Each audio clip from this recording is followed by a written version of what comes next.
ilmoo qabadhu fi Oromoo tagarsiisu. Meetire mucaa kee maqaan eenyuunni? An dhiira sehee dhiira eegu ture dubra dhalate. Minaa qabbaa? Eenyu maqaan? Abbaa milkii. Milki, masha Allah, masha Allah, masha Allah. Abbaa milki? Abbaa milkii naan jedha Oromoo har'arra. Abbaa milkii naan jedha. Abbaa milki. Baga argatte yaani, congratulation abbaa milki yaani. Abbaa milkiitu jijjiiradhu kaa abbaa abdiitu maqaa kee. Dhageettee maqaa kan wannan guyyuu abbaa abdii deddeebisuuf gubachuu barate abbaa milkii naa jijjiira. Hin gubatu amma booda. Tiktaakiin gabbuu sadi gubata. Awwa rabbii keessa sodaadha edanuma naa jijjiira edanuma. Congratulation abbaa milki. Abbaa milkii godhadhu bakka ilmoo keeti. Gaafisi gaafa. Gaafadhu. Nu maa nuun dabarre qoy maa nuun dabarre. Anaaf si himoo. Haga yoomii baqattummaan biyyaan bageette deeme. Kaayiroo Keeniyaa. Kaayiroo Keenya. Nu dabartee guyyaa tokko Ameerikaa irraa dubbanne hoon. Mareedha sila hawwiin kenna akkasii bar. Garuu Oromoon haasidaa wannoo filattee bar. Tiraampiin filatte. Akka nurraa hin barbaaddu. Uummanni bakka bifti ta'e tun jabaa qabdu bakka. Tiraampi hogguu lamarratti deebi'e. Breaking news hima. Dhaga'i. Diyaaspooraan nu miidhuuf Tiraampiin filatte garuu Tiraampi nuuf diyaaspooraan illee wal qixxeesse. Tokkoffaa warra waraqaan qabne yaa'a jedhe. Lammaffaa diyaaspooraan takkittiin haadha fidachuu hin dandeettu, abbaa fidachuu hin dandeettu, jaartii fidachuu hin dandeettu. Akka yookaan isanii fiyaanse jettee fireendii fidattee taaptaap gochuu hin dandeettu. Lubbuu fi qofaan achi jiraatti amma. Abbaa wal qixxeessatti. Jala godhe jala. Nyaatamne? Nyaatamaan jedhu nu qaba. Beera jijjiiruu hin dandeettu amma. Rabbi maarsi godhan. Yaa Rabbi. Ifiin fannisamoo naa dabarsita. Nu dabarsa ofiin fannisin.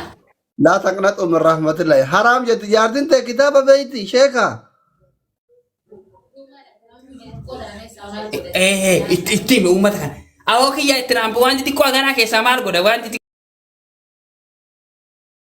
xiqqoo cooncoo nuti wanti xiqqoo kana keessaa maal godha itti raampu bakka guddoo jira hayya. Siimoon immoo awwaalaa jedhe. Ama fataan nurraa jedheeti kijiban dubbatini mirqaan sirrii dubbata. Tiraampu wanti xiqqoo haganaa keessaa maal godha. Hayya nama guddaadha nama biyya bulchuu jiru. Five groupii wanti xiqqoo amma namni firraa nama fi sadii fidatee afur fidatedha. Cooncoo tana keessa maal baatiif uummanni miliyoona sadii olitti Meksikoon seene. Nu sodaannee jalaa hafne. Ni dhaala. Nama baay'ee biraa deeme. Oromoon histii walii goota. Oromoo dhageeffadha. Ispoonsara Kanadaa hin guutatina. Uummanni Kanadaa hattuudha. Ana doolaara 10,000 na nyaatan waggaa 3. Fiizaa fekkii naam dhaysanii. Osoo uummanni Ameerikaa jiru ispoonsara guruppii kana sii goona naan jedhu jalaa didee uummanni Kanadaa ispoonsara sanii hin godhin. Bakka. Abdullee nyaatamte? Nyaadam. Kuma kuran Ameerikaa moo Kanadaa? Doolaara Ameerikaa 10,000 zayitii dhugee barbaree dhugee kolgeetiin ijaaf jaamsee naa dabarti jedhee waggaa meeqa fuula namaa duratti xiqqaadhee maallaqni sun kute Kanadaan nyaatan. Haadha Oromoo no hundaa miti garuu garaan haati takka dhalteehu hattuu dhalti ka rabbi qajeelchuu dhalti pirezidaantii dhalti. Masjida galee du'aa godhatu dhalti rakkoon qabu. Sponsora Kanadaa kana nu akka miskiina mallaqa hin qabne malee namni mallaqa qabu kan nyaatamin hin jiru bar. Oromoo sponsora Kanadaa hin guutatina. Nama faamilii isaa beektan, nama faamilii isaa haati tantee beektu, abbaan kan kee beeku ka ganda tokko wajji qubattan. Ka yoo inni biyya galillee dhagaan aatan, dhagaan ariitanii ganda keessaa baaftan. Ka inni Ameerikarraa hogguu takkallee Itoophiyaa dhufuu hin dandeenye. Maatii deessaniif maatiin isaa wajji qubattee ganda tokko manni walitti aanu yoo hin tahin namni san miidiyaarra barattan, namni san guyyaa keessa barattan, ispoonsara sanii hin godhin. Khasaaruun farqun minal jinni wal insi. Minal munaa. Birrii godhatee cufata. Bilook na godhan. Doolar kuma kudhanii narraa nyaatanii zayitiin kolgeetiin hariyyaatii jalaa jabee haadha rawu. Abbaa abdii dhuguma jettamoo hin sobda. Wallahi billahi. Mubaarakilee dhiyoo kana nyaadhame namni ummaan ispoonsara Kanaadaa kana Kaayiroo keessa waliigala meeqa nyaatan beektaa doolaara 377 nyaatan warra Kaayiroo waliigala mallaqa waliigala. Kaayiroo qofa keessa jechuun doolaara 377 nyaatan. Faami si rabbi si geessemi ispoonsarumaan deemtee faami rabbi si bira osoo asuma keessatti dhukkee wajjiti ban deemtee rabbi si milkeesse ka keedii qabu obboleessa akkasii rabbi nuuf haa hiru nutis. Faamiin Kanaadaa gahee? Gahee na biraa deemu armaa na biraa deemu. Inni akkamiin nyaatamudha bire? Balloo uummatuma gadda isaanii namni rabbi sodaatu bar ni jira ka rabbi sodaannes ni jira akkuma tokko rabbi sodaanne tokko rabbi sodaata obboleeyyan lamaa wajji dhalatteehu tokko masjida dhaqee salaatee ibaadaa godha tokko taattuu qaba sirbaa jinni jaanka waliin laaqaa tokko hattuudha waa meeqa jira.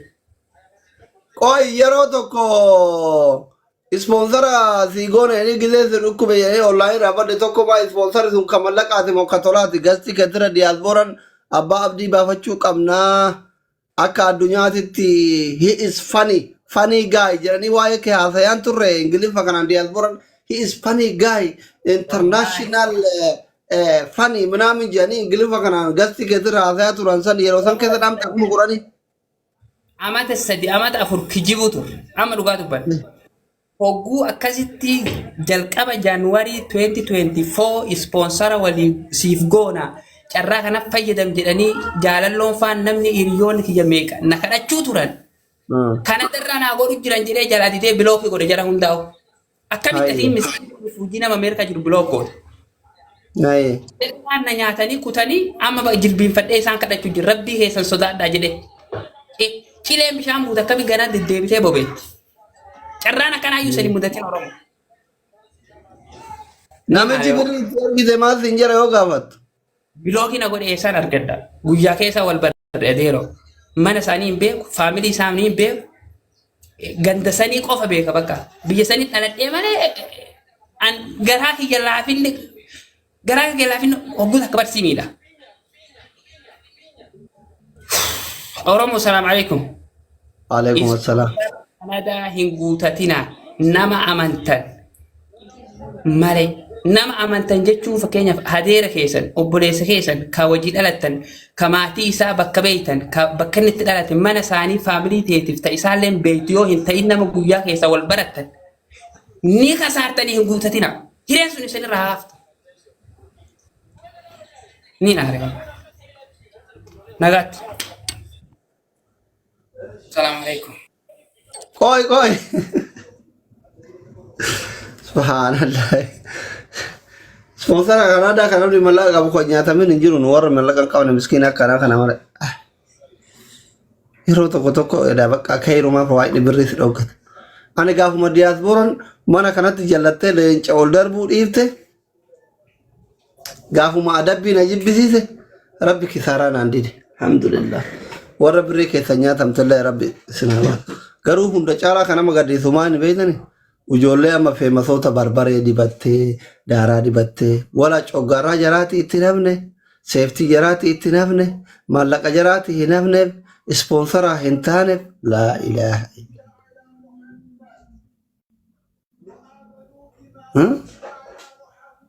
miskiina wallahi gara nama nyaata rabbi alaafisuuf warri maallaqa ispoonsara namarraa fuutan pilees dhiisaa ta'aa fi guyyaan ni dabra. Binuu diyaaspooraallee wal qixxeesse tokkoffaa warra waraqaan qabne yaa'a jedhe lammaffaa diyaaspooraan takkittiin haadha fidachuu hin dandeettu abbaa fidachuu hin dandeettu jaartii fidachuu hin dandeettu akka yookaan isanii piyaansee jettee fireendii fidattee taaptaap gochuu hin dandeettu lubbuu fi qofaan achi jiraatti amma abbaa wal qixxeessoti jala godhe jala. Nyaatamne. Nyaataman jarru nu qaba. Beera jijjiiruu hin dandeettu amma. Rabbi maarsi godhan. Yaa Rabbi. Ifiin fannisa moo naa dabarsita? Nu dabarsa ofiin fannisin. لا تقنطوا من رحمة الله حرام جد جاردين تا كتاب بيتي شيخا ittiin uummata kana awoo kiyya itti naambu wanti xiqqoo aganaa keessaa maal godha wanti xiqqoo cooncoo nuti wanti xiqqoo kana keessaa maal godha itti naambu bakka guddoo jira hayya siimoon إندو جمال awwaa maal jedhu ama fataan nurraa jedheetiin kijiban dubbatini mirqaan sirrii dubbata tiraampu wanti xiqqoo aganaa keessaa maal godha hayya nama guddaadha nama biyya bulchuu jiru.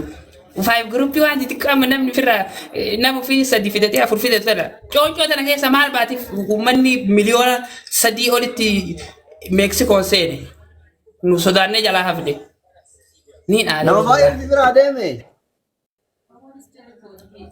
Oromoon histii wali goot Oromoo dhageeffadha ispoonsara Kanadaa hin guutatina ummanni Kanadaa hattuudha ana doolaara 10,000 na nyaatan waggaa sadi fiiza fekkii naam dhaysanii osoo ummanni Ameerikaa jiru ispoonsara gruppii kana sii goona naan jedhu jalaa didee ummanni Kanadaa ispoonsara sanii hin godhin baqa عبد الله نعتمد nyaadham كما قرام أمريكا وكندا doolaara Ameerikaa 10,000 zayitii dhugee barbaree dhugee kolgeetiin ijaaf jaamsee naa dabarti jedhee waggaa meeqa fuula namaa duratti xiqqaadhee maallaqni sun kute Kanada nyaatan haa Oromoo no hundaa miti galu haati garaan haati takka dhalteehu hattuu dhalti ka rabbi qajeelchuu dhalti pirezidaantii dhalti ka masjida galee du'aa godhatu dhalti rakkoon kasu. سبونسر كندا كان نو كان مسكين ملك قبل ملك ملك أبو كنيا تبين إنجيرو بار Oromoo ispoonsara Kanadaa hin guutatina nama faamilii isaa beektan nama faamilii isaa haati tan tee beektu abbaan kan kee beeku ka ganda tokko wajji qubattan ka yoo inni biyya galillee dhagaan aatan dhagaan ariitanii ganda keessaa baaftan ka inni Ameerikarraa hogguu takkallee Itoophiyaa dhufuu hin dandeenye maatii teessaniif maatiin isaa wajji qubattee ganda tokko manni walitti aanu yoo hin tahin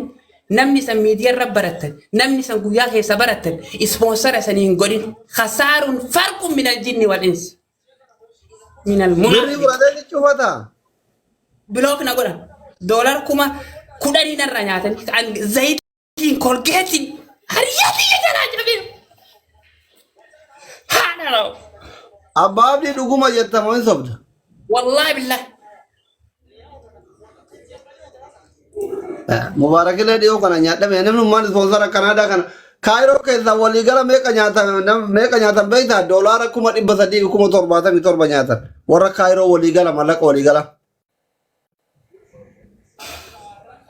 كايرو كوما كيسا يجو دولار كوما إبسدي كوما ترباتا ميتور بنياتا faami si rabbi si geesse mi sponsor maan deemtee mi faami rabbi si bira osoo asuma keessatti dhukkee wajjiti ban deemtee mi rabbi si milkeesse ka keedii qabu obboleessa akkasii rabbi nuuf haa hiru nutis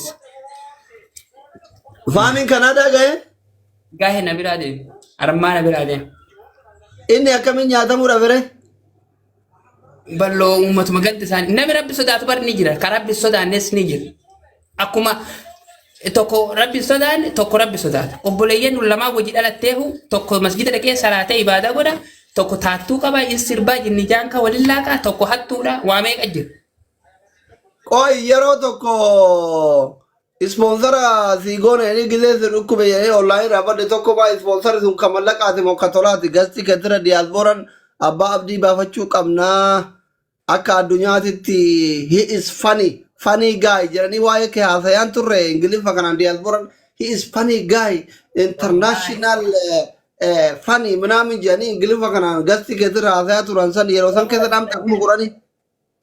amata sadi amata afur kijibuu ture amma dhugaa dubbanne hogguu akkasitti jalqaba jaanuwarii 2024 ispoonsara walii siif goona carraa kana fayyadam jedhanii jaalalloon faan namni hiriyoonni kiyya meeqa na kadhachuu turan kana irraa naa godhu jiran jedhee jalaa didee bilookii godhe jara hundaa'u akkamitti asiin misii fuujii nama Ameerikaa jiru bilook godhe. Waan na nyaatanii kutanii amma jilbiinfadhee isaan kadhachuu jiru rabbii keessan sodaadhaa jedhee. Cileen bishaan buute akkami ganaa deddeebitee bobeetti. carraan akkanaa iyyuu sanii mudatiin Oromoo. Namichi birrii itti argite maal siin jira yoo gaafattu? Biloogii na godhe eessaan argadda. Guyyaa keessa wal barbaadee mana isaanii hin beeku, faamilii isaanii hin beeku. Ganda sanii qofa beeka bakka. Biyya sanii dhaladhee malee garaa kiyya laafinni hogguutu akka barsiimiidha. Oromoo salaamu alaikum. Alaikum assalaam. Kanadaa hin guutatina nama amantan malee.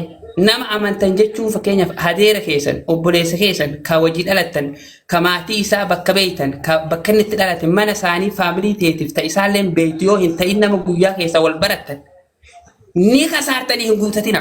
Hireen sun isinirraa haafta. Ni naare qaba. Nagaatti. Harrabsoo dhiisaa hundukuma keessanii waliin nyaatiin dhaggeeffadhaa